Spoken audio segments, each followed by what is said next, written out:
Welcome back to the Comic Book Bullies with Nurse New Bully. Me host Leroy, aka Slick Rick Jones, with my co-host. Yeah, this is Eli, aka Booty Sweat. Pop an ass open. Yeah, we're back with another episode. We're trying to get back to normal. Like I said, we had the whole October extravaganza. Now this is normal. And Eli just got a question: did daylight savings happen? It did.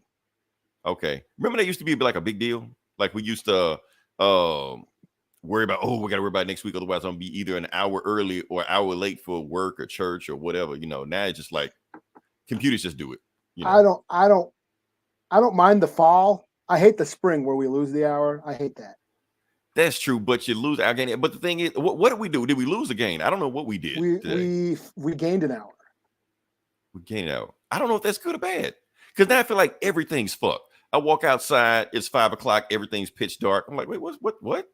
Because I didn't even realize that it was daylight saving time. Because computers and machines do everything for us now. Yeah, your watch is set, your clock is set. Yeah, it gets darker quicker. Yes, I will admit that we lose daylight. Yeah, but, so I don't know what happens. It's just done, and then that's it. Meanwhile, you're waking up like I feel like I'm sleeping later than I normally do.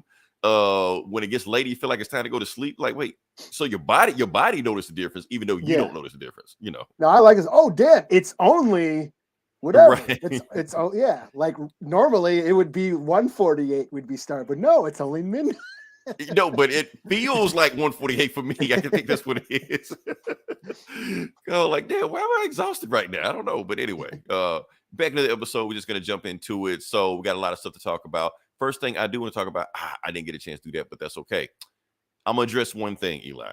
Of course, next week, Black Panther Wakanda Forever comes out. Is it already next week? Yeah, next week. Yeah. Damn. This year's just gone by.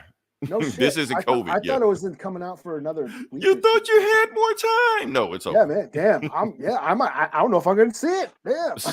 Don't worry, I will be there to spoil everything for you. But I do want to say this. Chill out with the spoilers. Now I'm not talking about to our listeners or anybody else in it. I'm talking about Marvel. Stop that shit. Every time I turn around, it's another goddamn trailer. Spoiling more shit on it, putting more footage out there, putting this stuff out there. Like, stop, chill. I'm coming to see it. You got my money. You don't have to keep doing this stuff. All you're doing is just making me, because my brain is already going 100 miles an hour. Oh, this guy's going to do this. This guy's going to do that. Stop. I want to go in fresh, blind, blank, don't know what's going to go on. So, and the thing is, like, posting on the internet, that's fine. Okay, somebody posts this shit and they have their little blurb about, Galactus going to be in part 2 or some shit like that. Okay, that's cool. I can ignore that shit. My problem is when I'm watching regular ass TV and they keep throwing these trailers on there and you can't skip them. Like, I'm just trying to watch the NBA games, man. I don't need this shit, But the reason I also want to talk about it is because something happened doing the whole thing while it was going on. Okay, I'm trying to see if I can find it. And I know I'm going to fuck this up. Let's see. Yep, got it. Okay, so Lupita on like Good Morning America or Jimmy Fallon. I don't know. Jimmy Fallon, it says right in the back of it. She did this dance. Now, of course, if people didn't want paying attention, they just think, okay, she's just having fun, doing a viral TikTok dance. But the thing is, the reason everybody went crazy, like in Mississippi, because that dance originated in Mississippi. Matter of fact, in Jackson, Mississippi. So she's doing the dance. She's doing it's called the Dear Silas Bounce, which had a better picture, but that's okay. She's doing the Dear Silas Bounce from a rapper named Dear Silas, and he's in Jackson, Mississippi. Like when I mean Jackson, I mean he's in Jackson. Like I could drive to his house right now. You live next door to him. Not next door, but Jackson's so small. Like I would just bump into this guy. He bagged your groceries once. And he raps at nighttime. No, he's not there. So it was just cool. So when I saw that, she did like a national dance, a TikTok viral dance. From in Jackson, I posted it and everybody went crazy. It was like, okay, so for anybody that posted it, they didn't get why that was so significant and why people have so many likes on my post. That's why, because basically, Lupita gave somebody national exposure that she may or may not even know, Oh, yeah. So let me say I'm gonna move on to the next part. I saw a movie. Okay. I'm gonna ask, did you see it? What did I see? Probably not. Okay, yeah, that answered that question. The Weird Al movie? No. The Weird. Okay, that's cool. I did not see the Weird Al movie. Okay, you didn't see the Weird Al movie. So I'm just talking about the Weird Al movie. The thing is, the Weird Al movie is out, and it's very interesting. I'm almost interested in seeing how did people watch it. because, like I said, it's on. Oh, not there. It's on a very interesting streaming service called Roku. Yeah. I suppose I could watch because I have a Roku TV. I don't have Roku TV. Yeah. That's the weird thing about it. So I don't have a Roku TV. All I have is an Apple TV. But here's the thing, and that's the thing. Everybody has an interesting story on how they watch this movie, because it's not like Netflix or Hulu. Like you just got an app like Roku. Who the fuck got a Roku app? You're like, nobody watches Roku. Even if you have a Roku TV, the only time you watch Roku when it accidentally hit the remote. Yeah, it does have a Roku channel that I could watch and has live. It's got a bunch of like streaming shows and like every other free app, Tubi, it's like another one of those. Tubi, right. Crackle, a bunch of probably the same shit that's on Tubi and Crackle is on the Roku channel. Right. And for the most part, people ignore it. Like it's there, but you ignore it. So when people said Roku, like they're gonna be printing a Roku, you're like, well, how do I watch that? Here's the thing. I didn't download a Roku app or anything like that. I was just honestly, I forgot about this movie, and I got an email from Roku because I forgot I signed in with my parents' account, So they just sent me, Weird Al Yankovic is out. And I'm thinking like, well, how do I watch it? And they gave me a link. I'm like, just click this. That's it. No subscription or nothing. Just click this. I'm like, yeah, let me click that. Just see what happens. So I clicked it and it popped up on my phone. I was like, oh, I can just watch on my phone? Like from the web browser? I'm like, okay. So since I have an iPhone and have an Apple TV, I cast it, just did a little cast thing, AirPlay, whatever like that, shot it to the TV. I was like, it played. Okay. So just watched it. So it's free on Roku right now. You don't have to have a sign in, no subscription, nothing like that. You just watch it. You do have to have the internet. You do have to have the internet. Like that's the only thing you got to pay for. And I think that's what it is. It's like as long as you got the internet, you have access to all this shit. Right. As long as you don't live in Amish country, you should have the internet by now. Yeah. Sadly, Eli, there are places in Mississippi that don't have the internet. I hate to bring that up, but yeah. Yeah, there's some dead spots around here too. Okay. Oh, so I thought it was just in the South. Like, how the fuck you survive in 2022 without internet? How, Like I understand you don't have to be addicted to it, but like you needed to like work, do things. Normal stuff. Yeah. To make phone calls. Yeah. Well, not to make phone calls. That's too cellular, but still. FaceTime, you need that. So but yes, things like that. So that's the interesting thing about that. So people have different ways of watching it. People can't watch it overseas, and people are asking Weird Al on Twitter, how can I watch this if I can't? Roku isn't in my country. And he actually said bootleg it. Like he just said the shit on Twitter. So that's Weird Al for you. I think I should give a disclaimer about who Weird Al is, because there's a lot of people that don't know who Weird Al is. Weird Al is actually one of the best-selling artists on Billboard in history. He's a comedian, a musical comedian. He makes parody songs. That's pretty much how he got famous. Most people I knew him from, parodying Michael Jackson, Eat It. But he was actually doing the shit way before then. Like he was in the 70s doing the shit. Yeah. Dr. Demento. There was that one show, radio, Dr. Demento or whatever, I guess. Dr. Demento's in the movie, like he's his mentor, every decade he reinvents himself. Like I said, in the 70s, he was just doing the accordion shit. 80s, he basically got popular because of MTV. That's basically what it is. Like MTV needed that visual looks. That's why Michael Jackson popped off, because his videos, he changed the game with videos. So Michael Jackson took off, Madonna, anybody that had popular videos took off. So what Weird Al and Yankee was doing, not only was he parodying the songs, but these super popular videos, he was parodying them also. Like Eat It, he just redid the Beat It, video. Yeah, and it was fat funny, or bad. He did bad, but it was fat. I'm fat. Right. And he did say every video he did ask permission, or even sometimes the artist would come to him and ask him, could you do a song for him? Which the movie actually talks about it is, like Madonna, like I'll just briefly talk about that. It didn't happen in the movie, but Madonna asked him to do, can you parody one of my songs like a surgeon? Like a virgin. So he's like, okay, since she wants me to do it, I'll do it. So this thing I'm sorry, I'm trying to do something else. Now, is the movie good? Is it? I mean, I've heard it's a mixed bag. Okay, I'm gonna just off the rip. I'm gonna just tell you this whether or not you need to watch it now. And I figured it's because either if you know who Weird Al is, you probably like it. If you don't, you probably won't. That's pretty much it. Because I will tell you this before I get into it. This is the most Weird Al experience there is. This is just snorting Weird Al. So if you're into Weird Al, you're there. If you're not, I can see why you could be like, no, it's not my thing. It's pretty much let me see if I can pull this up. I'm sorry, I'm off my A game right now. Eli, do you remember this movie, UHF? Oh, yes. Okay, it's very much that. I'm not saying it's anything. It's like a spiritual sequel, like spiritually. Like you feel, and that was kind of like an extension of Al TV. Remember, he would take over MTV for like an hour, right? He'd have like his own Al TV show, and it was just a stupid variety show of him being goofy, him doing mock interviews and stuff, and it's like that. Not saying it's exactly like that, but you just feel it by like you feel UHF, you feel like that, and UHF like a movie he wrote and directed like back in the 80s, like that. He starred in. I remember liking it because I was stoned when I watched it, and then I watched. That's the best way to watch that movie. Yeah, and then I watched it again when I wasn't stoned. I'm like, this isn't that funny.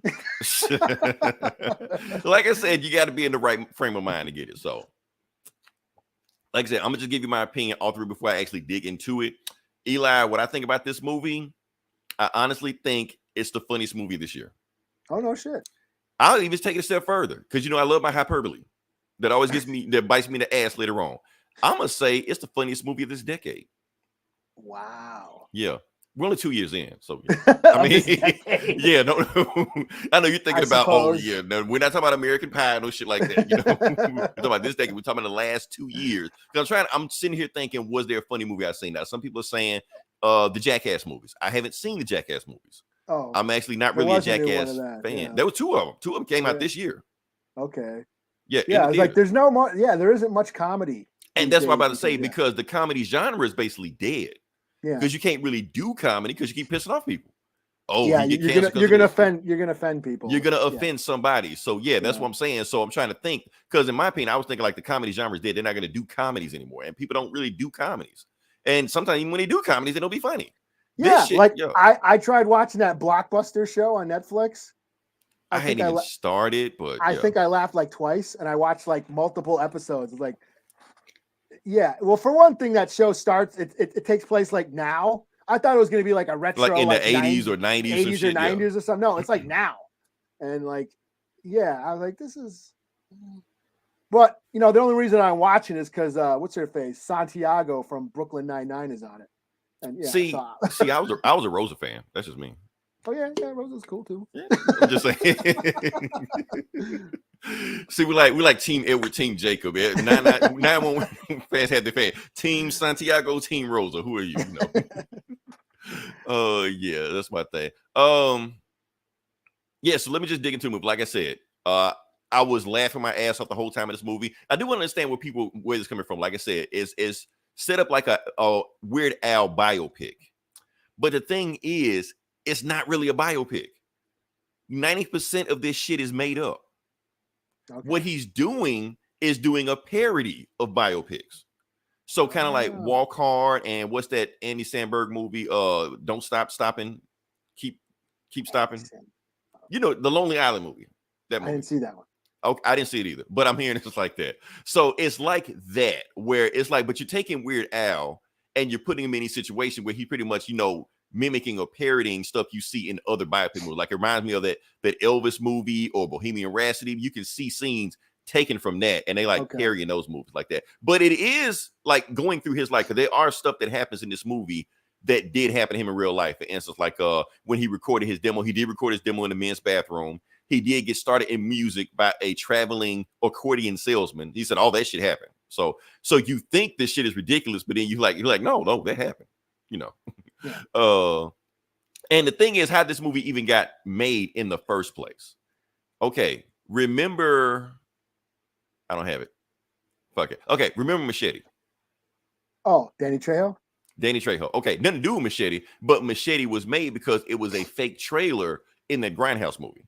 Yeah. Same thing with this Weird Al movie. So back in 2010, Funny or Die did a Weird Al skit. We're gonna make a biopic of Weird Al, but they were playing it straight by Aaron Paul from Breaking Bad. Yeah, so they played it straight, and they just put Weird Al there. He's banging like Madonna. Right. So they were playing it straight. And here's the thing. So the director of that skit of whatever, Funny or Die, directed this movie. Okay. Because the thing is, because the skit was so popular, Ready or Die. Well, I'm sorry. I'm thinking about 50 Cent. Funny or Die. That every time Get Rich or Die. No. Right, Get Rich or Die trying, starring Weird Al Yankovic, you know. I'd buy that for that's the next movie in the next 15 years. That's a sequel, okay? Okay, so every time Weird Al did a show, the skit was so popular, people were asking him, when you gonna do the movie? When you gonna do the movie? And he wouldn't even think about doing the movie. He was like, but after 10 years, he was like, you know what, fuck it, let's just do the movie, you know. So Funny or Die actually produced this movie. Okay. And like I said, everything you see in that trailer, like him banging Madonna, happens in the movie. You know, so yeah, it's a lot of stuff that goes on in this movie. It pretty much plays out. Because the thing is, one thing that we all of your favorite artists, everybody listen to this, your favorite artists, they all have one thing in common. They're all fucked up.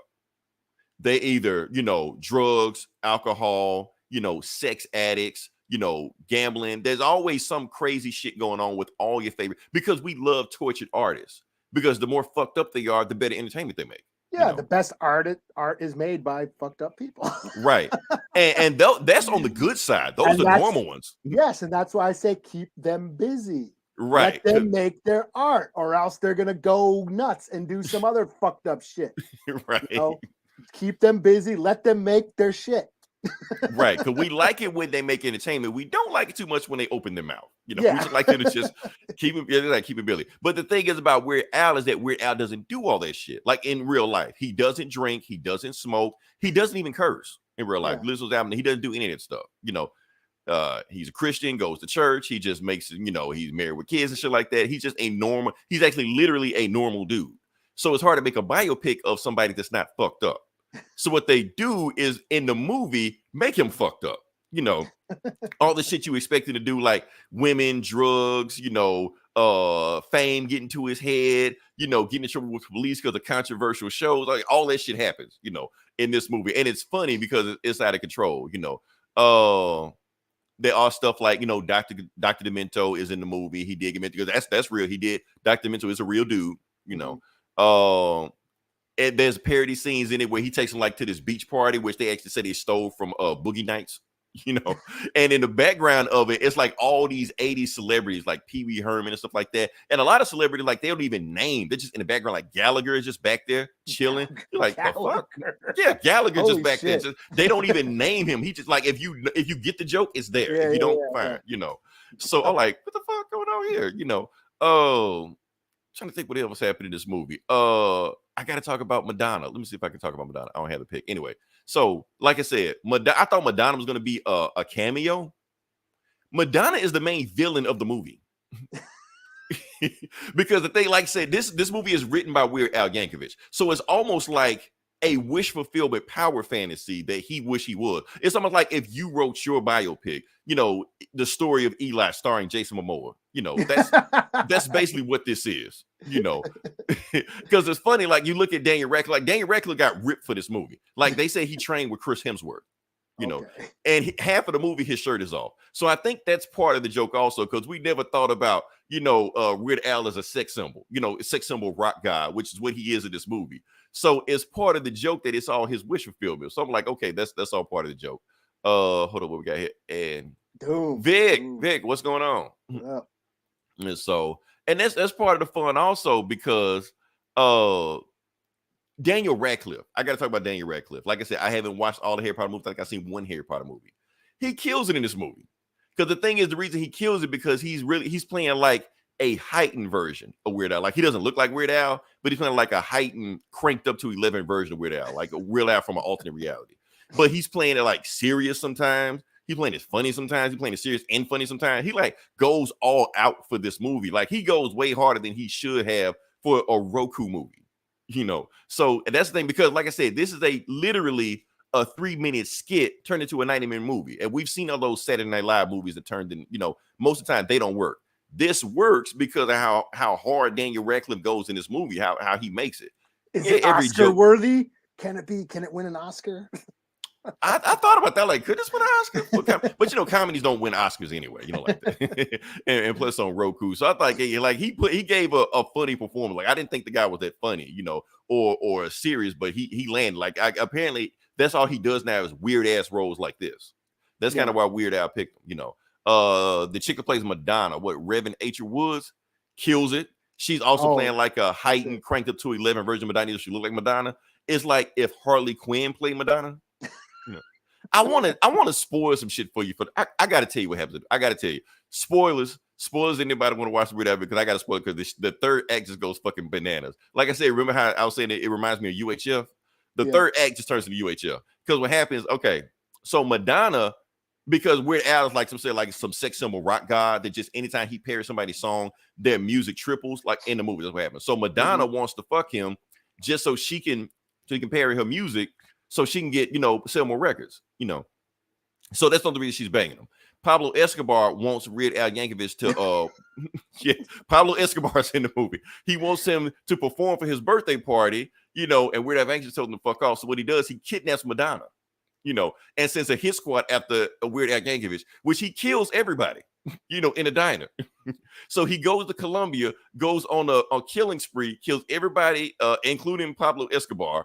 And then Madonna takes over the drug cartel. He goes back to the Grammy, and since she says he knows too much, she sends a hitman assassin after him that kills him at the Grammys. So he's assassinated in 1985, and it has a rest in peace Weird Al Yankovic. That's how the movie ends. Until you see the after credit scenes, and Madonna goes to his grave and puts a flower down, and his hand reaches out of the grave like the ending of Carrie. I'm like, chef's kiss. I hate to spoil it for you, but I had to tell somebody about this plot. So it is like weird shit just happens to the movie all the time like that. Like the movie starts off like, okay, is this shit kind of real? And then towards the end, he's like, okay, yeah, he just made all this shit up.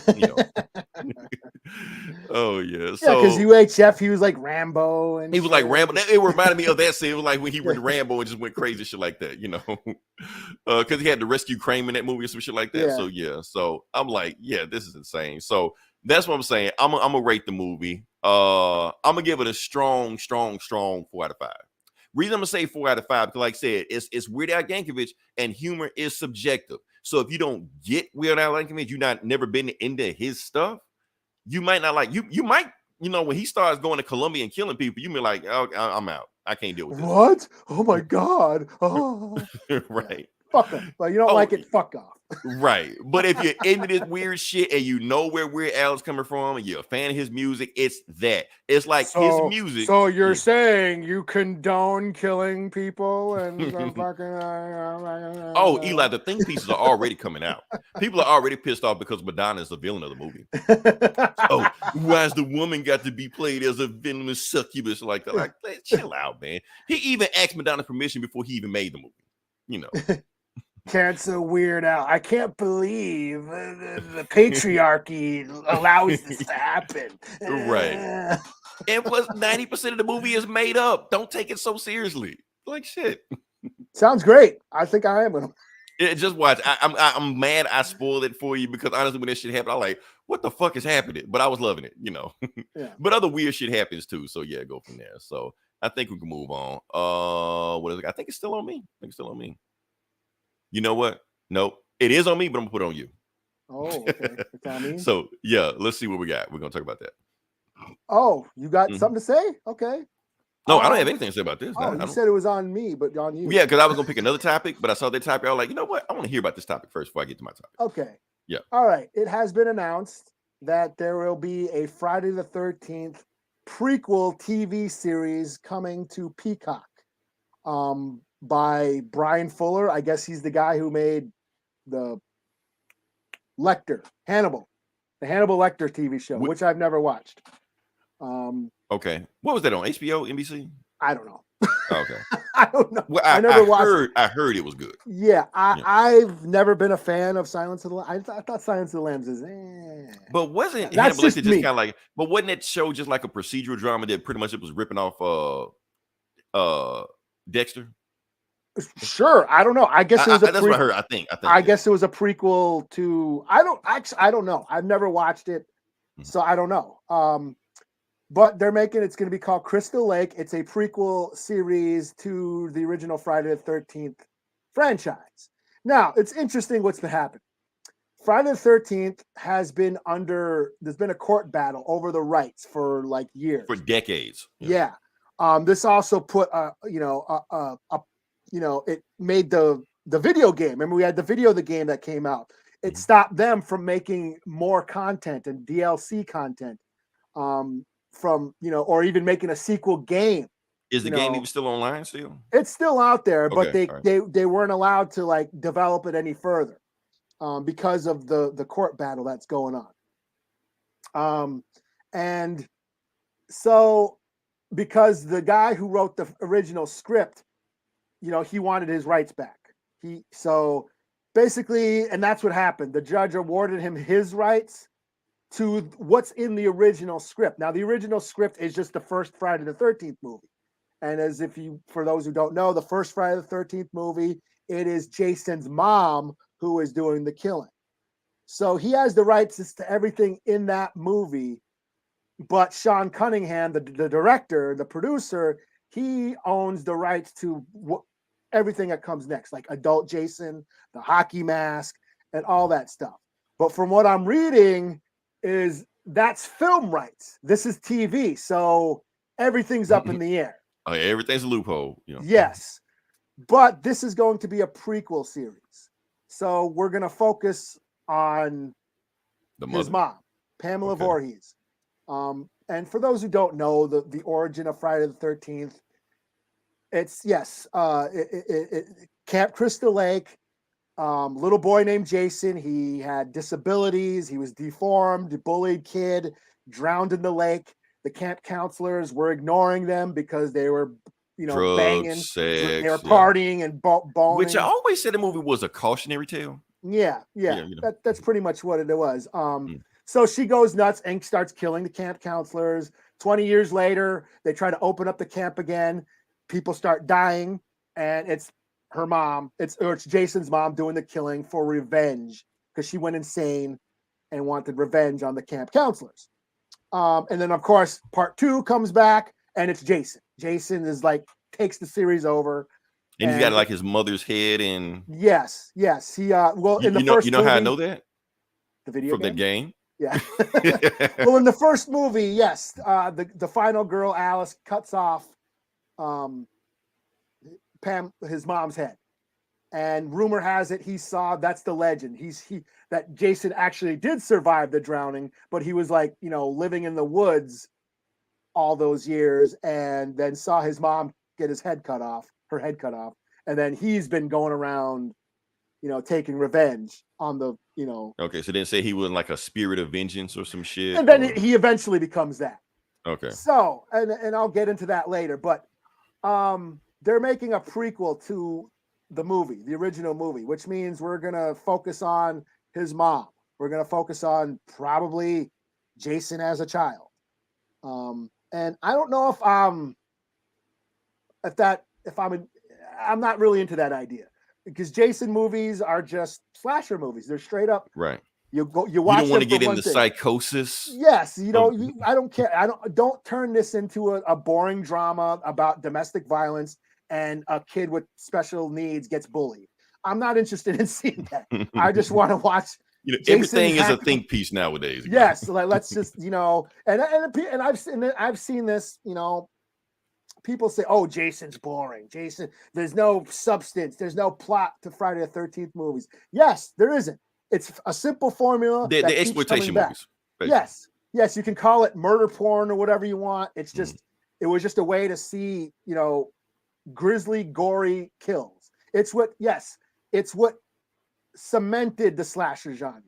You can talk about how Halloween launched the slasher genre. Well, Friday the 13th ripped off Halloween and then only put gore and blood in it. Because Halloween, the original Halloween, there's no blood, there's no gore. Right. In that original Halloween, they said, let's do Halloween, only we're going to show. Because Halloween, John Carpenter's trying to make a real movie. Yeah, he was. Yeah. Halloween's a masterpiece in terror. Mm-hmm. It's all about tension and suspense, and it's flawless. Friday the 13th ripped off that. Let's have a psycho killer hacking up teenagers. Only we're going to show the killings. We're going to show the gore and the blood and the guts. Tom Savini perfected his craft. The effects master. I mean, they were still like developing how to make, the gore effects, on those movies. You could see the evolution in all those movies. You can see the evolution of him, perfecting his special effects, makeup effects. And that's basically what became the slasher genre. Psycho killer, killing teens in very bloody, gory ways. And that's what the slasher became for the first half of the 80s. And Friday the 13th was pretty much the blueprint. Yes, Halloween set the stage. Friday the 13th, made the blueprint. This is what it is. This is the stereotype. And so Friday the 13th was never meant to have a mythology. You can tell if you watch those movies, they are making shit up as they're going along. Like, okay, are you saying he was supposed to go to space or anything like that and become a cyborg? No. Okay. Yeah. Eventually he's going to go to. Yeah, they didn't ever stop. The first one was his movie. Yeah, so I got the nice Marvel snap. Oh, you missed it, Vic. We talked about that last week. Yeah. Oh. So yeah, the first movie had his mom. The second one, it made a bunch of money. Well, let's make another one. Well, we killed his mom. We killed the killer in the first movie. So let's bring him back. And they brought him back. He didn't have the hockey mask in part 2. He had a pillow sack, like a bag on his head or something like that. Yeah, he was like a psycho hobo living in a shack in the woods and shit, crazy redneck, And then that made money, so they brought him back. And then he had the hockey mask, and then the hockey mask didn't become a trademark until part 3, and that's where he became the icon that he was. Is they were making shit up as they went along. Part 4 was supposed to be the last one where they kill him. That made a bunch of money. They brought him back. They kept bringing him back because these movies kept making money, and it stuck to a simple formula. Yes, you can argue that, Jason's boring. Friday the 13th movies don't have any plot. There's no character development. There's no depth. Blah blah blah blah blah. And you would be right. It's got a simple formula: Jason killing teenagers in bloody, creative ways. That's all it is, and that's why the fans love it. He might be a one-trick pony. There might be not a lot of plot or character dramatic weight to any of these movies, but I guarantee you, if you released a Jason movie tomorrow that just put Jason in the woods killing up, hot teenagers, asses will be in those seats because it's a simple formula. They never fucked with it. They never tried to, they don't have to spend a whole lot of money on it and it'll make its money back. Yes. Freddy does all, Freddy movies are fun and all creative and innovative because there's dream sequences. Chucky gets innovative. And then of course Scream is like a teeny bopper soap opera. And they have all these, each has its own identity. Yeah. Jason only has this one thing he does, and it's just to be a slasher, to the point where other movies start ripping him off. Yeah. Michael Myers was basically becoming Jason. Right. In this new Halloween, Leatherface in that last Texas Chainsaw was just Jason, and but that's the appeal to the fans of Friday the 13th is that's why they like it, is he is it's a simple formula that works. We don't care about the characters. We care about Jason because in the end, Jason is the hero. To Friday the 13th fans, Jason is the hero. He is the tragic character. He is a bullied kid with special needs, with disabilities, out for revenge on the assholes who neglected him. It's the ultimate revenge of the nerd, the revenge of the outcast. You can tack on all the morality tale and, yes, if you have premarital sex and you do drugs and something bad going to happen, and the cautionary, morality shit.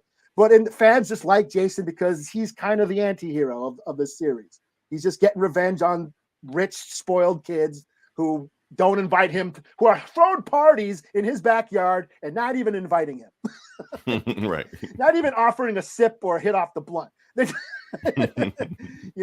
So that's why, and so with that being said, I'm not interested in seeing his mom get beat up by his dad. Right. But let me ask you this. You say you're not interested, but are you going to watch it? I probably will. Yeah. I got okay. Peacock. It'll give me some. Hey, it'll give me something to bitch about. You have become what you hate, Eli.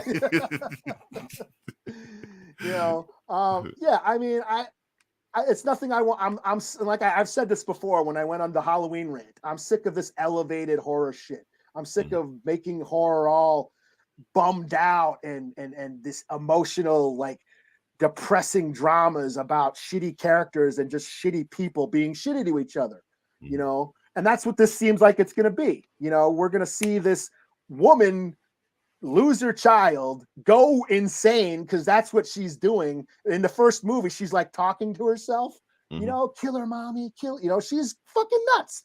Do I want to see an old lady go nuts and, basically Taxi Driver with the woman? Oh yeah, I do. I kind of want to see that.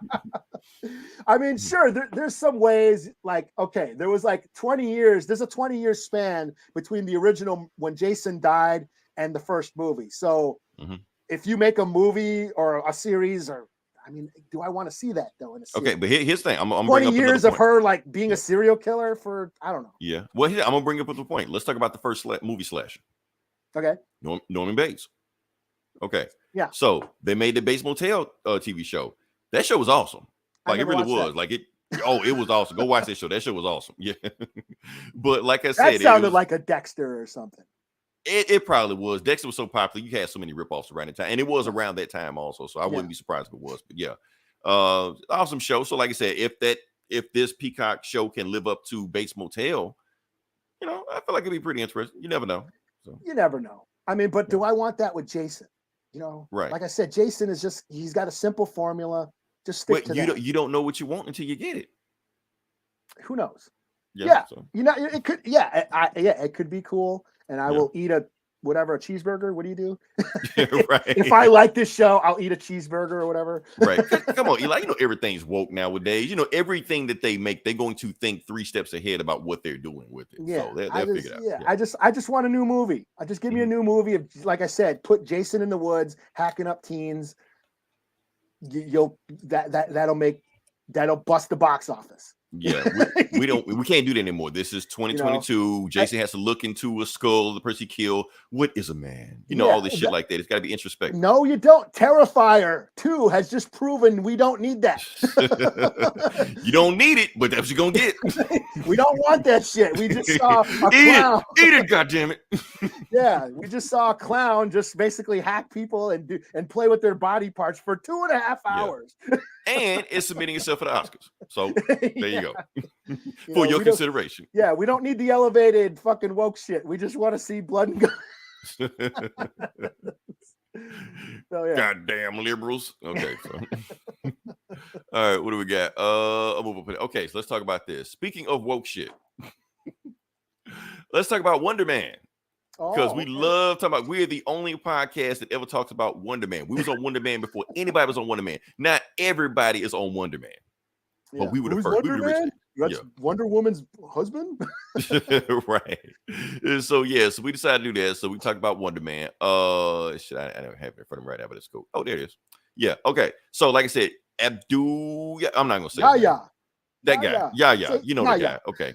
So Yahya has been cast as Wonder Man. The same guy that said last month that superhero work is clown work, But hey, clowns get paid too. So he's put on another bozo outfit. Like I said, he's been Black Manta, he's been Dr. Manhattan, now he's gonna be Wonder Man, Maybe he read that issue where Wanda gives him a blowjob. Really? I get a blowjob from Scarlet Witch? Hell yeah, I'll play that role. Oh, that's not gonna happen. They count that shit. Can you imagine that shit? A black dude banging Wanda on it? Oh, like, and then hating it like, no. Right. Oh, you mean like that? No! We want this scene. We want this scene and we write. Blowjob of death. Do it, Disney. Do it, you cowards. Okay. But that's what I want to bring up because we got to address the elephant in the room. Yahya, of course. But that's what a man looks like in the comics. So we got to bring this up. Now, I know we don't like to bitch about this. I know we're supposed to be progressive. We're not supposed to be the other YouTube channel, but I'm going to bitch about it, Eli. I'm going to bitch about it. I'm tired of having our good black actors playing these crappy D-list white superheroes. I'm tired of that. because they could be actually playing good superheroes. We can have Blue Oh yeah, Marvel. like a native keeps on playing the underground or underwater hero that nobody gives a shit about. Right. Yeah, They're like, damn, like they can actually be playing black heroes. That's the thing. They trying to shove Wonder Man in our face. Like, we don't want Wonder Man. We're not claiming Wonder Man. I'm not like these girls watching, Little Mermaid looking at Wonder Man and oh, he looks like me. I don't give a fuck. I don't want Wonder Man. yeah, because Wonder Man's kind of a doofus. Right. And that's the thing, because they know that they leave Wonder Man a white dude, nobody's gonna give a shit, because nobody never gave a shit about Wonder Man. So you might as well just make him black. So you're gonna just shove him off to us? So then when it flops, now they can blame it on us. Well, black people didn't support it. What the fuck we got to do with Wonder Man? What the fuck we gonna support Wonder Man for? And what's Wonder Man gonna be in? Like, he's gonna like be in an Ant-Man 4? Like, no, he's getting his own show. It's gonna be a show. Oh, it's gonna be a show. It's gonna be a show. He's getting his Disney Plus series. Okay. Yeah. So and that actually would make me even more pissed off. He was like a sidekick in Ant-Man 4 or some shit. Like, what? No. So he's getting his own. Kang. It's the same thing with Kang. Like, why is Kang being fighting in an Ant-Man movie? Like, what right. the fuck? Because it's Paul Rudd. You gotta build up Paul Rudd, I guess. I don't know. Yeah, they make Kang black and then put him in an Ant-Man. Right. Like, why? Yeah. So I don't know. But that's all I want to talk about, because like I said, it's so I'm gonna bitch about it. Maybe the show will be good. I don't know. But if it's bad, you just wasted an actor just doing bullshit. Because now he can't be in the MCU doing anything else. He like, fuck the MCU anyway. But that's what I want to talk about. You asked about Wanda, because like I said, me and Gomer got in an argument about this. I kept telling him Wanda is supposed to be like Wonder Man's soulmate or some shit. Because in the comics, they completely ignored this shit. But in the comics, Vision's brain is a copy of Wonder Man's. So when she fell in love with Vision and shit like that, then she got to know Wonder Man. She's like, oh, Wonder Man acts just like Vision. So I was in love with a robot version of this dude. So why don't just be with the real thing? Why fucking Wanda. Why bang a sex doll? I can't stand Wanda. Yeah, it's soap opera, man. But you love Riverdale. Right. Nobody's fucking robot versions of people. Although if they did, I would. One more season to go. One more season to go. But that's the thing. Yeah, so it's a whole love triangle between Wonder Man, Vision, and Wanda. And because Vision and Wonder Man come from the same brain, they call each other brothers and shit, and they fought over Wanda like many times. Vision like, stay away from my wife, and Wonder Man like, fuck you, I'm gonna fuck your wife. They fight each other and shit like that. Wanda like, no, boys, don't fight over me. So yeah. So maybe that is why he signed in. So he can bang like Elizabeth the 90s Wanda Wanda Man. Wanda and Wonder. That Their was power like, couple name. Because my first the one I was familiar is when he was in like the green suit or whatever. Oh, that's some Stan Lee 60s shit. Yeah, he was like in that green. He looked like a fucking. And he had the W on his chest. Yeah, he looked like Cyborg a little bit. Like I like old school Cyborg. He is in that green. He looked like a cosmonaut or whatever. Yeah, that's some old school shit. That's like when I was like, "Who's this guy?" But I want to see what they do with Wonder Man. Like I said, because I'm the only Wonder Man fan on the planet, I guess. Oh, you're a Wonder Man fan? I guess I'm a Wonder Man fan. Like I said, I seem to know more about Wonder Man than anybody else on the planet. So I guess I'm the leading expert on Wonder Man. Well, he is like a pivotal member of the team. Right, but the Avengers sucked then when he was on the team. So that's why so when they got rid of Wonder Man, we're like, no, get Spider-Man, get Wolverine in here, get Luke Cage, get the sexy, cool superheroes in here, Yeah, because when all these Avengers movies are coming out, I was like, where the fuck is Wonder Man at? I was like, right, and that's the thing. Like they want to like, no, let's pretend like that era didn't exist. No Mockingbird, no Wonder Man, none of those people. So yeah. So I don't know, but now Wonder Man is here. But yeah. Well, can he play a good douchebag? Wonder Man's not really. Okay, so Wonder Man was actually a villain when he first showed up. So, but he's not really a douchebag. Not really. He's kind of a nice guy, Oh, like not a douchebag. I was like a dingbat. He is that. He is kind of dumb. I guess that's what I meant. Because like I said, the movie, I guess, because he was like a Hollywood stuntman, something like that. So I guess we see like a jock, like a dumb jock. So then I equated that with douchebag. So I guess and I'm pretty sure Yahya can play that. So yeah, I mean, he was in that Baywatch movie. So yeah, just play that role. Yeah, well, Aquaman and so he was in that. Dr. Manhattan and shit. Right. So yeah, I mean, it's clown work. He can do it. So shit, he doesn't have to work that hard. Do this in between his real movies, Yeah. All right. So I guess it's still OB. We're gonna stick with that. We're gonna move to the video game section. Just briefly talk about this. I didn't play it because I have no way of playing it. But apparently this week, God of War Ragnarok comes out. So they did put a trailer out. Oh no, not that. Dancing. That's a trailer. Okay. So the trailer put out was Ben Stiller, John Travolta, and LeBron James with their kids. And that's a trailer. They're in therapy talking about how their kids and how they relate to Kratos. I get it. I actually thought that's pretty clever. That what they're doing, they're selling the game to dads. They realize we're old as fuck. We want to play this shit.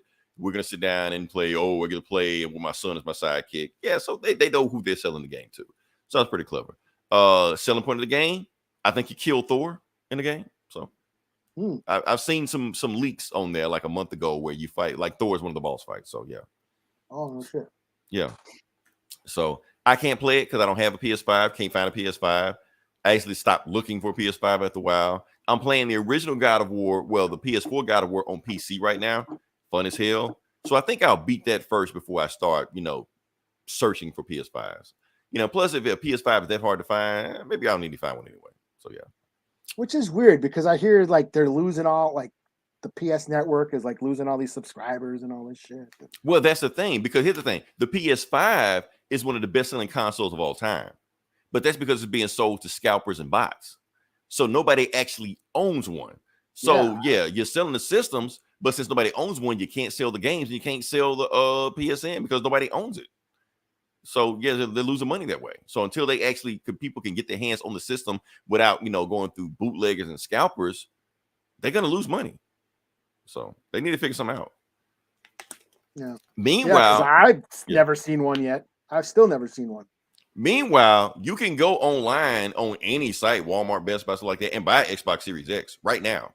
Yeah, I do have one of those. Yeah, but nobody wants one. So like you can play Xbox. I don't want that shit. It's fine for what I do. Right. So, but yeah, but next year I got to get one. Cause like I said, I do want to play God of War Ragnarok. Spider-Man's gonna come out.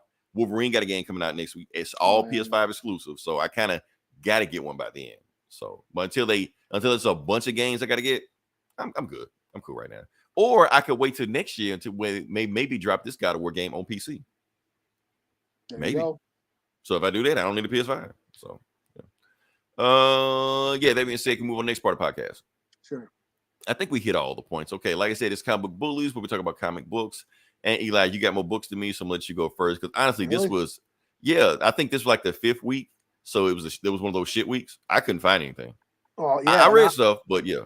I was like fucking. I had to dig in the crates for this one, so I was like, I don't know. And I was like, I'm like, yeah, money's tight nowadays. I can afford 2 right, and that's 2 books a week. Well, I'll start since it's Indigenous Heritage Month, or should I say Indigenous Creatures Month? Yeah, where did that? That's how you and Fat T talking about that. Where did that thing come from? I think it was ABC or some news station, some news story. Good Morning America or something. ABC News or something had a segment on Indigenous shows and Indigenous. They had this thing on Indigenous Heritage Month, and they're talking about how Indigenous movies and TV shows are kind of happening right now with Reservation Dogs and Rutherford Falls and all that stuff. And the the anchor said Indigenous. I think she meant to say creators. A bunch of Indigenous creators are making stuff or whatever, and she said Indigenous creatures on the air. Oh wow! Okay. On the anniversary, this is the 1-year anniversary of something else. So if you remember last year, right, during the election, and they were breaking down the voting populations by race, they had Caucasian, Black, Hispanic, Asian, and on the bottom they said something else. And Now let me ask you this: they're talking about Arizona too. Right, the news site that did that, was it Fox News or was it CNN? It was, I think, CNN or something. It wasn't Fox News. So the liberal side did that. Okay, the progressive side did it. Okay, they say something else. Referring to Native American. Right. Something else. So of course, natives ran with it, and there was all these something else memes going around during that time, poking fun at everything. And same thing now. This weekend, we've been a ton of indigenous creatures memes have been popping up on native Twitter and all that stuff. Yeah, I saw you popping up because Fat T had like a bunch of indigenous creatures. I like, they look like a God of War game, man. Where did shit come from? Yeah, indigenous creatures. So because this, Indigenous Heritage Month, I'll do this Werewolf by Night one shot, written by native horror author Owl Going Back. I've actually read one of his books, one of his monster books, and that's what he does. He writes these horror stories that incorporate native history and culture and heritage into novels and stuff. And he got to write this Werewolf by Night one shot for the Marvel Voices online. It's not. It didn't go to shelves. It didn't go to shops. It was like an online exclusive on the website only, because I couldn't even find it. You're the one who found it for me. Right. So shout out for that. But this is a one-shot Werewolf by Night story featuring Jake Gomez, the new native kid who's got the Werewolf by Night, who turns into a werewolf. That was written by Taboo. So this is just a one-shot of him fighting a Wendigo. It's just a pretty standard story where let's see, I got an image. Yeah, it's a pretty standard. He's there's a monster in the woods. He turns into a werewolf and fights the Wendigo. Now this is the Wendigo, the real native Wendigo, not the fluffy, so it doesn't look like. Oh, okay. Yeah, not the fluffy teddy bear. So where is it? What, wrong one? There. So Wendigo. Yeah. This is the real native, because the Wendigo is a monster from native mythology.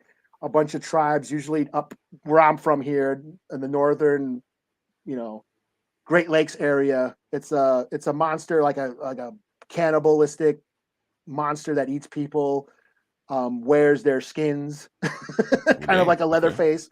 And yeah, so the werewolf fights him and then, kills him and shit. It's pretty standard one shot. And it was like to coincide with Halloween and the Werewolf by Night TV show on Disney. So, so it was pretty cool. Like not this simple, monster battle story, written by a native author who's, like I said, written a bunch of horror novels. So yeah, I figured I just, highlight it because it is an indigenous. I think maybe I'll try and do that every month or every week this month. I'll try and find a native hero or a native something to talk about. I was going to actually do that, but I didn't want to impose anything like that. Yeah, well, it's hard because there's not many, and even less than I want to talk about. Right. This week, Red Wolf. Yeah, I ain't doing no Warpath. Here's Warpath in his Mardi Gras superhero outfit. But yeah, this was pretty cool. Just a simple, fun monster creature feature, monster battle. Werewolf versus Wendigo. So cool. 4 out of 5. It was hard to find, of course. Yeah. I had to search it. You found it for me. I have the Marvel app. I have Marvel Unlimited, and I still couldn't find it. Well, you got to know what, like I said, I think if you looked on the website, you can't find it. But if you look in the app, it's like the Marvel app is it needs some work. Yeah. Yeah, it's weird. I finally found it under the what was it called? Marvel Now, Infinity Comics. Infinity, yeah, it was under the Infinity online because it's online only. It's not for printing. It's all a bunch of online. And it's a ton of just online only Marvel books like this on there right now. So yeah. I think Jonathan Hickman got like an X-Men book just on that app. That's it. Yeah. That actually like ties into the other X-Men shit. Yeah. So it was, I believe this was a native artist who did the art for it, and it's just and it's kind of weird too, like the way it's meant to scroll. They're not broke, like on like Comixology, how it like page. Right. Well, see, on Comixology, you can actually choose to scroll or that, so you actually do either. Okay. Or. Yeah, because this is you just scroll. It's like meant and to be read and that's why I phone. don't like reading them. That's why I don't like reading them, because you got to do that scroll. I don't like that shit. Yeah. They trying to design them for phones, basically. Yeah. And it was so it was a little weird. Like, where does the page start? And where's I'm just going panel by panel, basically. Right. And they are just like meant to be like one panel per screen or whatever. Yeah, because they want you to read them on your phone. Yeah. So, but it's a simple, basic monster story for Halloween. It was pretty cool. Written by a native writer, drawn by a native artist with the new native character. He's all right. Jake Gomez is all right as far as like the native, a Native American superhero in the Marvel comics, written by Taboo. He was, I believe, Hopi on the res and Hopi in the Hopi reservation, and he's got like the curse of the werewolf or whatever that the werewolf by night curse. He's got it. His and he uses that power to protect the reservation. In that first story arc, the government was like the secret government society was kidnapping native kids and then turning them into mutant monsters, and he went to the laboratory and freed them all and had to fight mutant monsters, so it was all right. I think that because I reviewed that book, those comics on the show last year or whenever it was. I think it could have used like an issue or two, because they kind of rushed in the end. They rushed it towards the end. Well, that's what Marvel's doing now. They put out 5 issues or like that. Look at the sales, and then if it don't do what they want to do, it's done. Yeah, move on. Yeah. So, but yeah, so pretty cool. I'll give it a 4 out of 5. Cool. All right. Like I said, a bunch of Batman shit did drop this week. Yeah, I only got one. You only got one. I'm not reading all that. I'm not going to be Batmaned out, just because Batman will weigh you out if you let him. Let me guess who this is. But yo, let me see. See, I can't tell on here, but I can tell on the app. I bet you it is Jake. Let's see. Jake, I'm gonna just pretend like it is Jake. Jake, what up? Does Jake say hella? That could be Fat T too. No, because Fat T is hella late. No, but yo, I'm gonna say that's Jake. But while I'm doing it, I'm gonna look it up. I'm gonna look it up and see, because I can tell on the app. Okay, so like I said, I did read a Batman book. It is Jake. It is Jake. So I'm on it. Okay, yeah. Jake, what up? What up? I don't know why I keep doing it. It's like a glitch with anytime you do it, Jake. I don't know why it is that like that, but yeah. So this is another. So I'm gonna do the main Batman book, like the regular Batman book, and Eli, I'm gonna let you do the Chip Zdarsky. Chip Zdarsky. Yeah, this is that. So yeah, it's continue with that whole Batman failsafe story where I heard what happened. I didn't read it, but I heard what happened. I mean, I don't think anything like earth-shattering happened in this book, but okay. I heard what had happened at the end.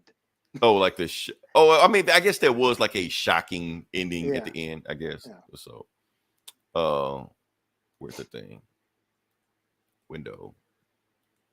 Nope. Anyway, all right. So I'm just hold on. Let me see what we got while we figure this thing out. Batman's the only hero that matters for comics. To be honest, DC definitely thinks that. So the ones that sell. You're right. I mean, there's like just crank out Batman. I'm pretty sure that keeps the lights on at DC. Yeah, I think one week they dropped. It was like nothing but Batman. It was like nothing but Batman stuff. Yeah.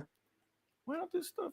Anyway, So basically, what we are, failsafe is the basically like Batman's prep time personified, like a robot version of Batman that just knows nothing but prep time. Soulless, just a machine. And that's what, with no human side of him. So basically like Batman versus himself, or like a AI version of himself. That's basically what this whole thing is. And there we go. It didn't act when they want to act right at first. Okay. So basically failsafe has turned Gotham into a police state. He's ran Batman out. He kicked the shit out of the Justice League. They're all out of there. State all over again. Oh shit! Damn. See, I was kind of like it, but not just you saying that makes me want to say fuck this book. But yeah, it's basically Future State all over again. So Anarchy in Gotham again. Right. But it's actually, no, yeah, it is anarchy. Yeah, people just going through the streets, shoot down people. Batman's like, yeah, it's Joe Chills every day now because he's just letting shit run wild. So basically, Failsafe actually has a failsafe in his system where he can't kill anybody. So, but he didn't have to save you either. So he's just letting Gotham just run rampant, and he's seeing people get, stabbed and robbed, shit like that. And he's not doing anything to save them. Matter of fact, he's basically causing so much chaos in the city that crime has just gone up, and he's doing it, and he's basically tearing Gotham apart on purpose. The reason he's tearing Gotham apart is because he knows it will draw Batman out, because he knows it's the only thing Batman loves. Oh, is he still hiding in Wonderland? Oh no, he's in Atlantis. He's in Atlantis right now. Yeah, it's underwater. Yeah, he's underwater. Yeah, he knew Aquaman was going to rescue him, so he's basically Aquaman has satellite. He's got DirecTV down there. He's watching the news and shit like that in Atlantis. Everything's getting fucked up. Aquaman's like, okay, because Aquaman wasn't there when Failsafe fucked up the Justice League. So he's like, who is this guy, Batman? And be honest with me, he was like, and Batman was just like straight up with it. He was like, look, I created this guy a long time ago. I didn't know he was crazy. And basically, he was designed to stop me if I got in control. And the reason you haven't seen this guy before is because anytime like Failsafe accidentally activated himself, Alfred was there to shut him down. Alfred knew the Failsafe to shut him down, but Alfred's not here anymore. So that's why he's just running rampant right now, So eventually he's going to put two and two together. Just cute. What happened? Arthur. Oh, yeah, I was wondering about that. Okay, did Batman bring that? Or did Arthur have it waiting for him? Or yeah, that's kind of cute in a romantic way. I was thinking about you, Batman, just in case. Guess what? I still have your stuff from the last time you were here. Batman knows the Wi-Fi password, all this shit like that. Oh, shit. But anyway, he suits up, ready to go, stuff like that. And basically, he's just telling them, like, eventually, if Failsafe thinks like you, he's eventually going to put two and two together and know that you're down here. Especially since I didn't come up there and fight him. So you're like, yeah, that's right. So Batman is putting a plan together himself. Meanwhile, Failsafe has captured all the Bat family, all the Robins. Batgirl is basically like hooked up to a machine where she like monitors everything. And he's basically running scenarios on how Batman could beat him. And he's making the Oracle do this shit for him. He's like, okay, what if Batman travels in time? Well, he won't do that because he don't want to cause a flashpoint. Okay. What if he goes into outer space and bring an alien army here to stop me? You're like, maybe he'll finish that Omega army he used to fight Darkseid. You're like, nah, he's not gonna do that, And then Nightwing and them is basically like, oh, he's coming for you. He's gonna kick your ass. And Fez are like, no, he's not. He's not coming here. You know why he's not coming here? Because he knows I can't kill, and he knows I won't kill you. He knows I will fuck you up, but I won't kill you. And he's fine with that because you're his soldiers. The only thing Batman cares about is the city. That's what's going to draw him out, not you. So, like I said, he's saying he thinks like Batman. We're hoping Batman doesn't think like that because he said that in front of Batman one time. Batman freaked out. He's like, no, don't you ever call my sons, soldiers and shit like that or collateral damage,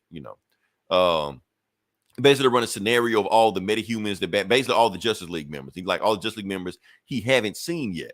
And most of them he kicked their ass already, but there's one he hasn't kicked the ass of yet. He hasn't kicked Aquaman's ass. So if he hasn't seen Aquaman, obviously, that's where he's This at. is getting even better. I swear, this is a lot better if I think of Aquaman and Batman as fucking lovers. Like BFFs that love. See, now you're thinking of Batman and Robin type shit. Like they're both in turtlenecks down in Atlantis.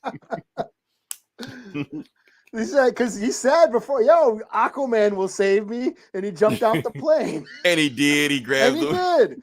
did. And I will always love. He's at his man's house right now. Yeah. Oh, see, now that you said it, wait till you get to this part. So, if you think Aquaman was in love with Batman before, wait till this part. So, basically, Aquaman is telling the kingdom of Atlantis, he's telling his army, look, this guy is coming for Batman. You protect Batman with your life. And basically, like one of the soldiers is like, wait, why are you doing all this shit for a human? Like for a robot he has a beef with, just throw his ass to this robot and be done with him. He's a fucking human. And that's when Aquaman gets in his face. He was like, how many times have you saved the planet? He was like, what? He was like, because if you ask Batman that question, you'll be sitting there for a while he tallies up the answer. The only reason you breathe in this water right now is because of Batman. So you better defend my man. He doesn't say my man there, but yeah. That's my man. That's my man. Not the Batman, my Batman. My Batman. You protect my Batman. So he's basically underwater, basically swimming, and he realized that I think his fish are telling him something. He like, shit's not right. So he goes with the fish and he sees a breach, and boom, failsafe is this. Failsafe was there waiting for him the whole time, So he basically takes Aquaman out like nothing. Takes Aquaman hostage. He was like, where is he? He like, tell me where Batman is right now, or I kill your king right now. And they waste no time telling me he's in the throne room right now, watching TV, So they're like, oh fuck, well, let's go, So Failsafe goes there, and they just take him to there, and guess what? Batman is already gone. There's a Justice League Watchtower teleporter in there, so he teleported to the Watchtower, And he was like, so he's at the Watchtower right now, and basically he's putting it together a plan. He knows that Failsafe is going to figure out where he's at right now. So he's putting together a plan. He already sees his bat plane because Failsafe has all his shit. So he tells he basically programs like the Watchtower Justice League cannons to shoot him down and shit like that. They shoot it down. Failsafe, still hits the ground. He's like, I'm coming for you, Bruce. You can't hide from me. I can't stop. I won't breathe. I won't, scan in the room for him, shit like that. Batman's like, okay. So he has a gun that I guess he stole from the New Gods or some shit or whatever like that. So he knows this gun will fuck him up. So he's scanning for him, looking for him, shit like that. Bam, blasts him, but it only shot his outer shell. But it was enough that it actually exposed him for a second. So that's all I needed.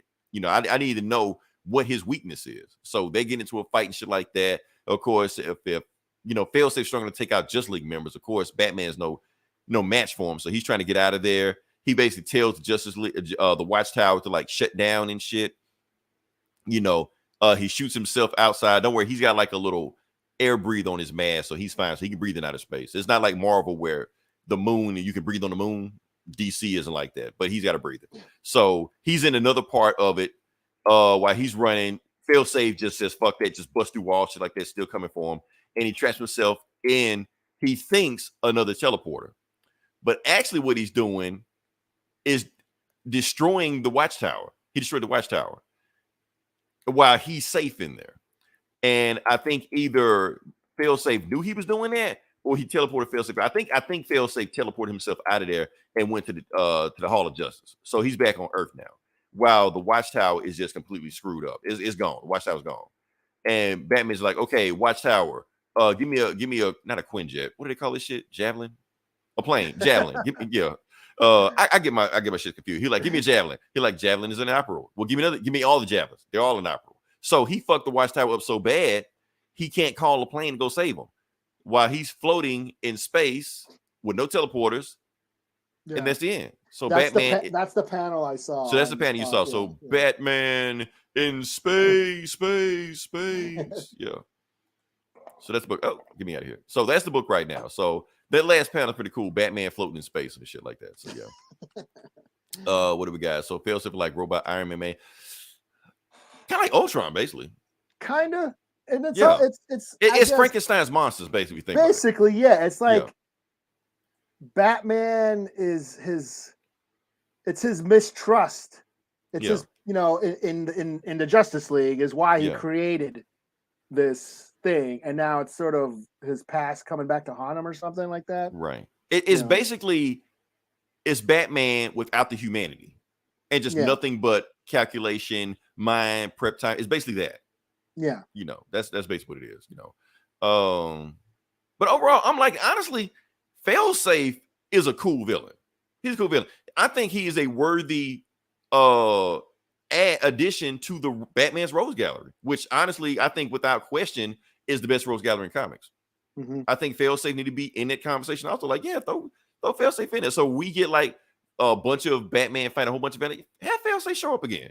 He's a fun villain. yeah. So what you got? You rate it 5 out of 5.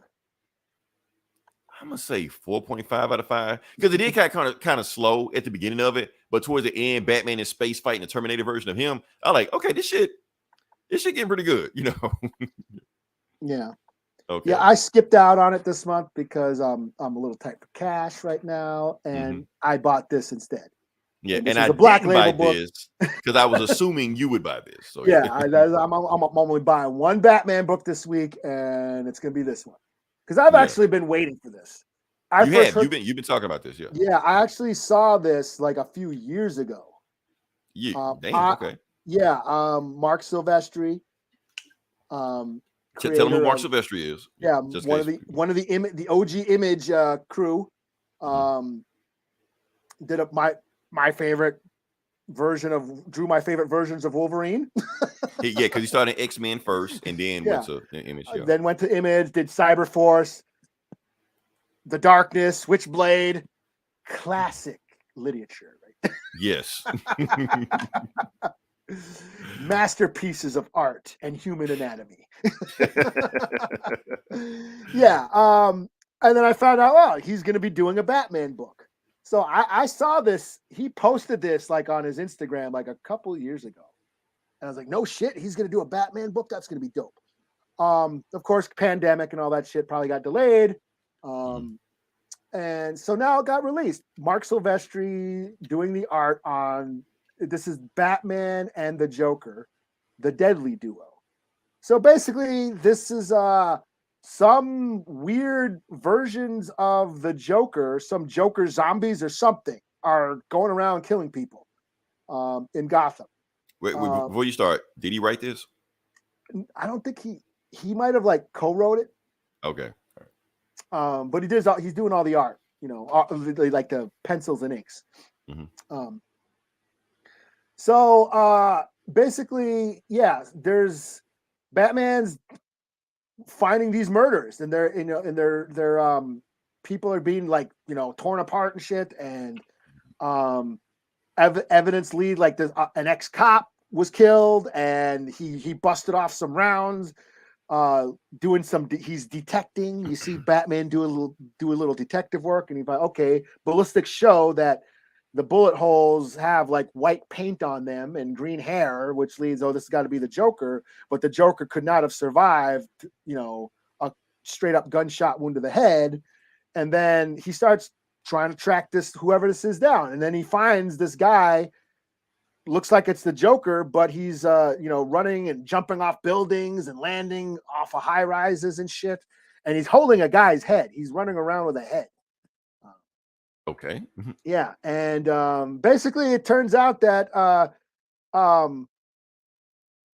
the Joker ends up finding Batman. Basically, they find. Oh yeah, I forgot the 7 moment. So he gets Batman gets a box, and it's got a piece, something from Gordon, a body part of Gordon.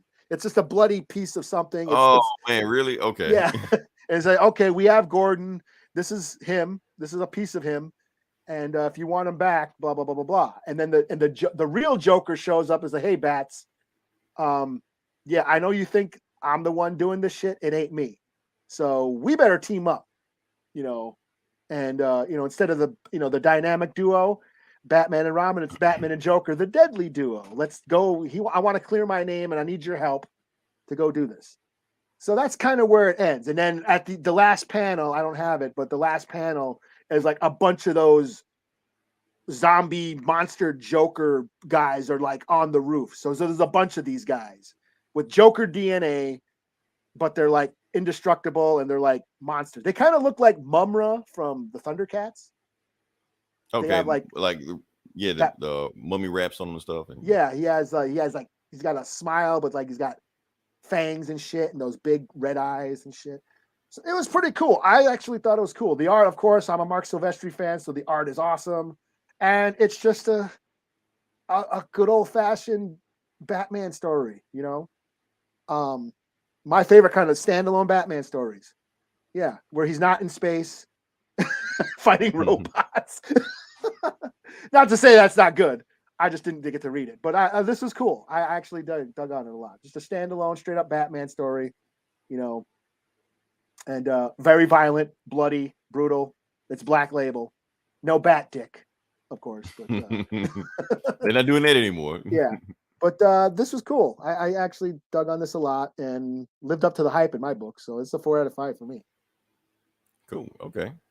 All right. Last book I got. Sorry, that's how like this week has been. I'm going to do, where is it? I'm going to do Black Panther number 11. Okay. So we're gonna keep this going. Like I said, John Ridley or David Ridley, I can't remember what his name is. John Ridley. John Ridley. Okay. He's still on the book. People are divided on him. Some people make him, miss coats, but I'm gonna just go with it, see what we have. This is like the first part of a new story arc. So if you haven't read any of the Black Panther books, you just go in fresh and you're good. So we're just gonna start off with that. So let's go. So basically what's going on, the book starts off with a heist.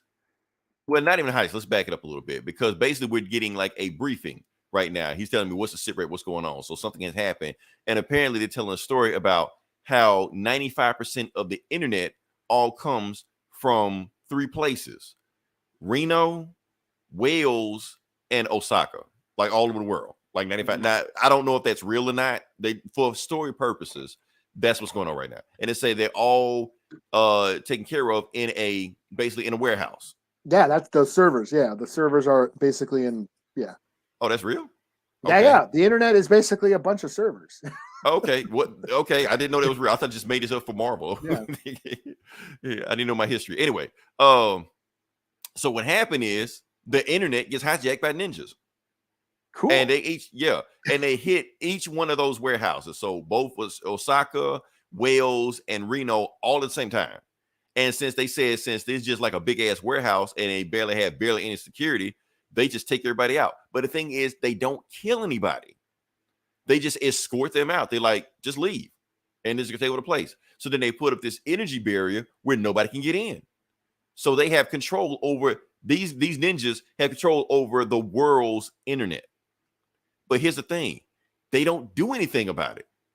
They're like, we control the internet and we're not going to do anything about it. And all over the world, they put up the same sign. They just say, live freely, but live in peace, or else. So basically they're saying they're holding the world hostage for world peace. As long as you just live in peace, don't start wars, don't do anything fucked up, we won't fuck up the internet. That's all they're saying. Yeah. But meanwhile, some people are pissed off. And who is pissed off? Joe Biden. Oh, yeah. Kingpin. Let's go, Brandon. All right, so he's pissed off because these guys have control of the internet, and basically his people are telling him, look, all they want is world peace. Like, no, fuck that. They don't control the internet. We control the internet. So I want you to send our guys in right now and take back the internet. And when I mean take back the internet, I mean just Las Vegas and Reno. Fuck everybody else. I don't care about them. You're like, but why don't we just let them go? Fuck that. This is election year. I want something big to happen. So Pornhub is still free, right? Right. They're gonna charge. So that's going on right now. So Joe Biden is basically telling he's sending an army to go to Reno to take back the internet. He sent a whole team out there, and they already spotted before they even come out there. So they shoot the planes with EMPs. They don't kill anybody. They just drop the planes. And they just tell them to just leave. Just get out of here. We're not going to kill you. We just don't want you around here. So that's going on. But because of what he did, because he told them don't come for us, they shut down the internet in Wisconsin. Oh, shit. Yeah. So he's like, okay, since my regular army can't do it, he calls the Avengers to go take care of it. And he basically saying, okay, so T'Challa is still running the Avengers. He's the chairman. He's still fucked up from fighting the Buffalo Soldier. Yeah, because he got shot last time. Oh, yeah. Yeah, so he's still recovering from that. So basically they're asking T'Challa, well, what should he do? And T'Challa's just like, what do you mean, what should we do? Why should we do anything? They're not doing anything. They're just sitting there. They didn't kill anybody.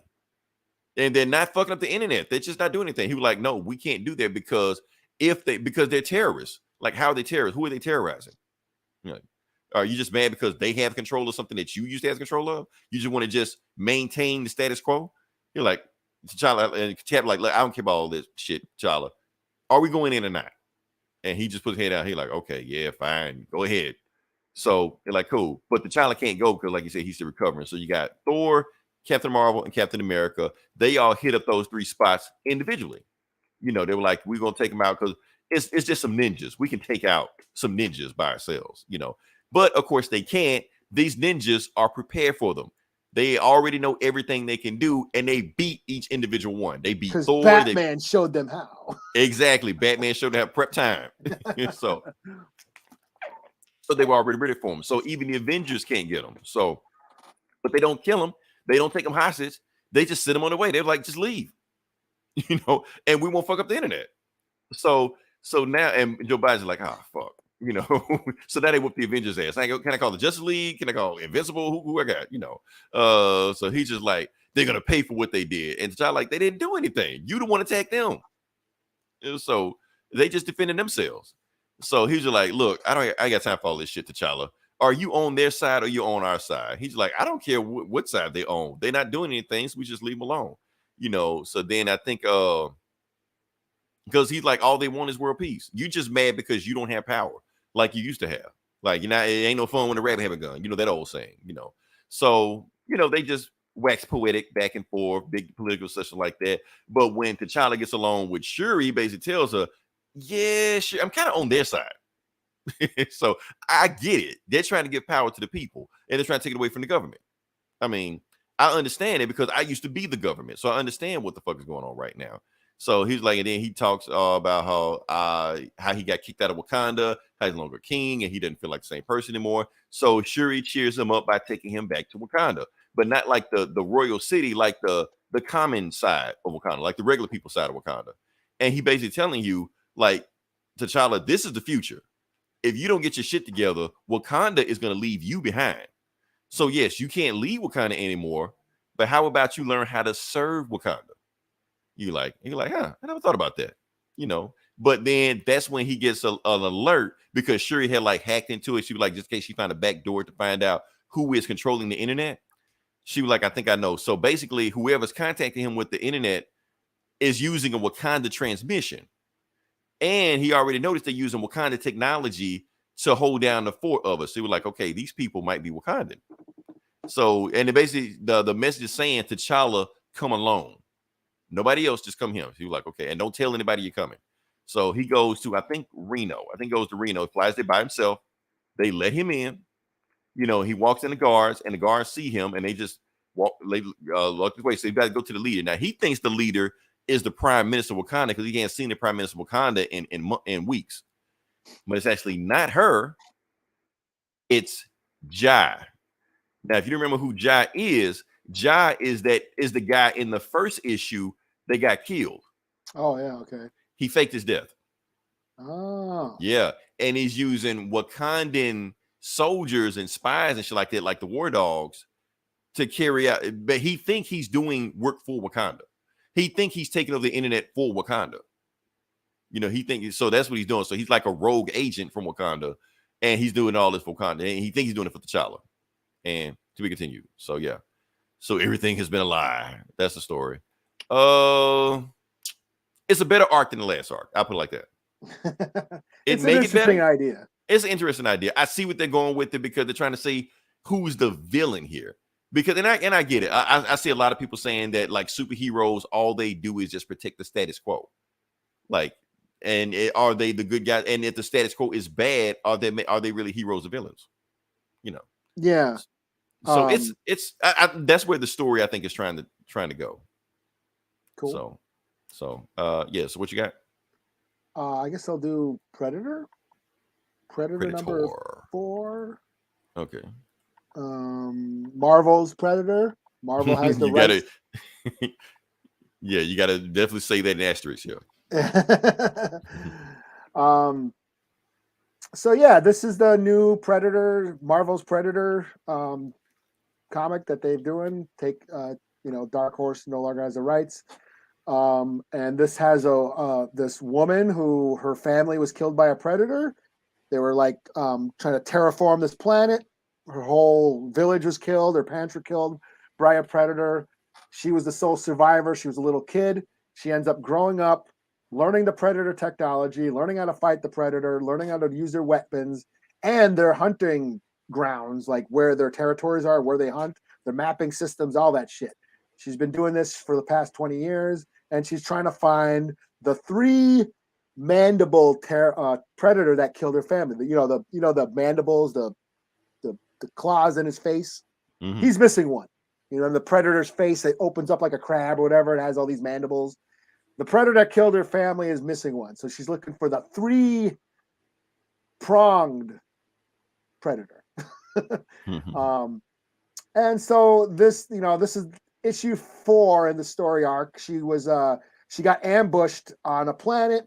A bunch of predator ships are after her, and there's like this. So this picks up right there. There's a space chase. She's being chased by these predators. She finally, they're damaging her ship. She finally lands, and she's a little tipsy because she was drinking. It was an ice planet, so she's drinking all this whiskey to stay warm. But then the predators attack, so the computer, her AI, is like, "Yo, you're lit. You shouldn't be fighting or even flying because you're fucked up." She says, I gotta go. So she ends up, putting on her predator armor and goes out all drunk and says, "Come on." And she ends up fighting the predator in a cool battle fight scene. Even though she's lit and drunk, she gets her lickings in. But the predator is right about to kill her. Then all of a sudden it gets shot.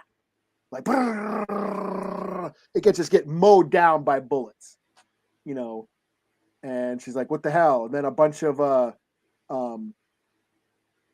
humans with guns and shit. They're like, they just killed the predator, and they find her. "Hey, you're human. What the hell?" And so that's where. Wait, she's not on Earth, is she? No, she's on another planet. Okay, but human people, looking people. Okay, yeah. Yeah, human people saved her. Like, shot the predator that was about to kill her. Like, she was about to lose the fight.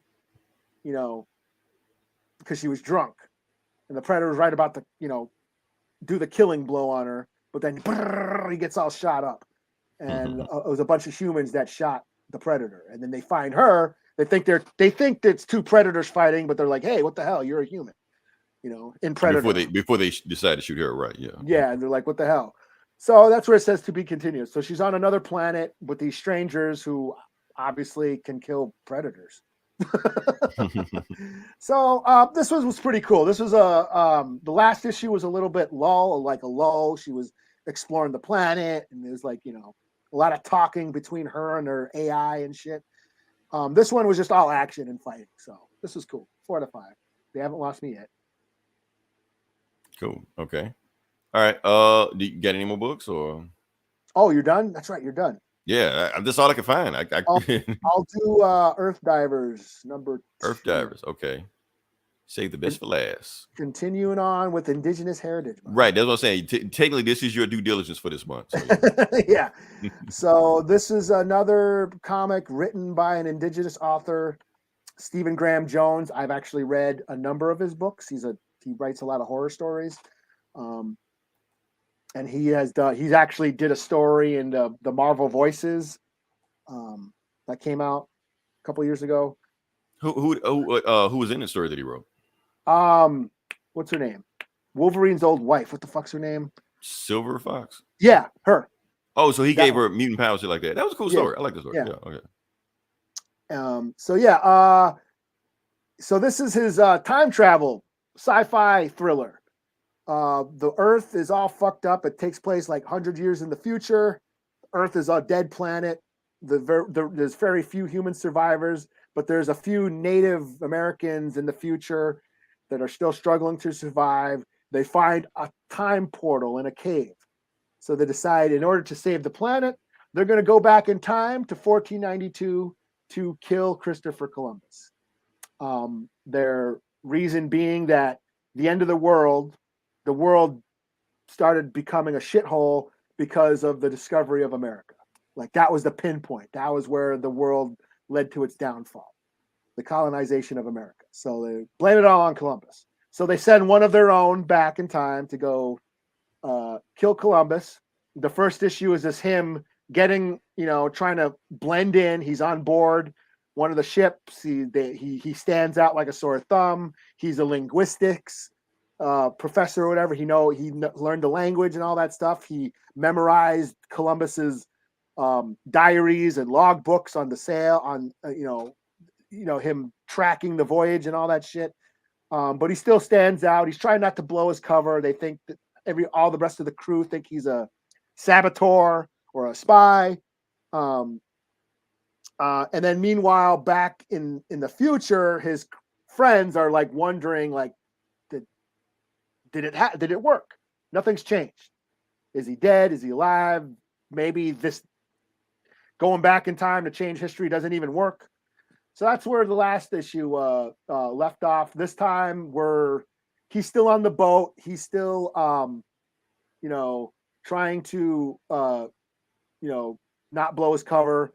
But things start happening that he does. Like he's like a storm starts happening. Like they start sailing into a storm, and Christopher Columbus is like, "We better go. We're gonna divert to these other islands." So he's like, "What the hell? This wasn't in the logbooks. This didn't he read all his diaries and his details on his journey. He had it all memorized. He's like." He never mentioned anything about taking this diversion, to these islands, this detour. So he's wondering, and there was never any storms either. So he's like, did I fuck something up? Did I change history right now? Because he's been he actually killed a couple guys and all that. So he's wondering what the hell happened. And same thing back in the future. They're still like, what's going on, what's happening. They're researching the textbooks that they have, wondering if they got the history right, if the textbooks were correct. And they end up they're like wondering, hey, did it work? Did he change history? All that questioning. And then the last panel, they see a zombie version of the guy, of their friend who went back in time, and like, what the fuck? So it was kind of a what the fuck moment. like maybe maybe he is changing history somehow. Still a pretty intriguing idea.